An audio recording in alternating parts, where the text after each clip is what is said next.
एणिकी विधायक माने जिला योजना कमिटी अध्यक्ष रहिले ऑफिस ऑफ प्रॉफिट नियम लागू हेब नाही अर्थात एही दायित्व रे विधायक रहिले सेमानकर सदस्य पद रद्द हेब नाही।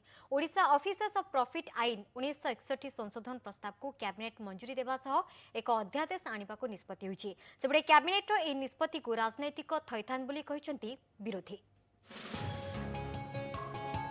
जिला योजना कमिटी विधायक माने अध्यक्ष रहिबा नै बाट खोलिला।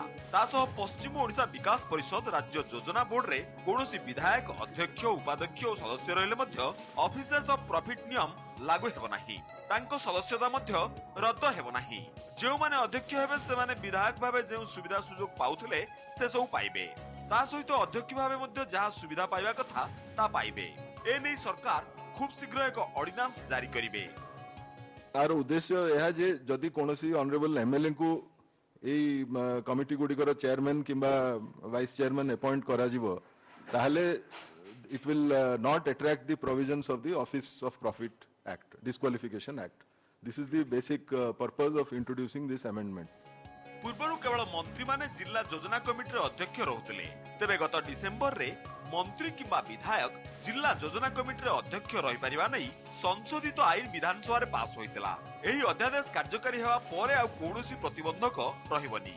सरकार चाहेले मंत्री बदल रे 30 जिल्ला रे 30 विधायक को भी रखि पारिबे, जाहाकु नै विरोधी समालोचना करचंती। बीजेडी दल भितरे तीव्र अंतर्द्वंद देखा देइछि। तार समाधान रो रास्ता खोजुछंती मुख्यमंत्री। तांको दलर किछि एमएलए को थैथान करा जिवो जो माने मंत्री हेई पारि नाहंती तांको कोतिर चेयरमैन कर दिया जिवो अन्य को पद रे दिया जिवो। सेति पय सेटा को ऑफिस ऑफ प्रॉफिट रो बाद देइछंती। बिजु जनता दल भितरे धीरे धीरे जो असंतोष आक्रोश तांकर निजर भितरे तयारी होछि ताकू थैथान करबा पय एमएलए मान को ये सुविधा देबार निष्पत्ति जहाँ अनुभव करूछु आमे जानवार पर एवं एटा केते बेले भी फलप्रद हेबो नै। एथिरे किछि ओडिसार विकास हेबार नै। विरोध दल सदाବେଳେ नेगेटिव कथाटा कहबे, नकारात्मक कथाटा कहबे कि एटा थैथान करिया में करा होछु। किंतु अपर पक्षरे पॉजिटिव पॉइंट आउछि गवर्नमेंट रे जति स्कीम जाउछि ताको सुचारू रूपे तळ लेवल रे पहुंचाया पई बा से जिल्ला रे जने विधायक जति नियुक्ति पांते से जगह रे ताले प्लानिंग एवं ताको इंप्लीमेंटेशन तळ सेवरे सेटा आउर क्रियाशील हबो एवं यथाक्रम जिल्लापाल संगे कोऑर्डिनेशन रखी एटा कार्यान्वित कराया पई आउर सुविधाटा हबो। एने प्रस्तुत अध्यादेश को राज्यपाल अनुमोदन पाई पठा जाइछि।